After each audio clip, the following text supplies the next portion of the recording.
ইলিশ মাছটা কিন্তু আমি এক এক দিন এক এক রকম করে করি, আর সবটাই কিন্তু আমার নিজের মনের থেকে করি।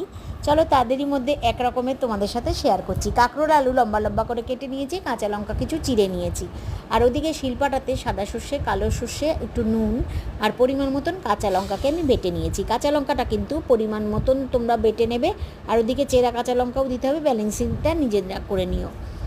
কড়াইতে সর্ষের তেল খুব ভালো করে গরম করে মাছগুলোকে কিন্তু হালকা করে এপিট আর ওপিট একটু ভেজে তুলে নেব। বাকি তেলের মধ্যে সর্ষে বাটাটা দিয়ে দেবো, কিছু চেরা কাঁচা লঙ্কা, নুন হলুদ স্বাদ মতন, সামান্য একটু চিনি অবশ্যই দিতে হবে, বা খুব ভালো করে কষতে থাকবো। মশলার থেকে যখন তেল ছেড়ে দেবে 1 চামচ জিরে বাটা দিয়ে আবারও কিছুক্ষণ কষাবো, একটু কাঁচা সর্ষের তেল অবশ্যই দিও।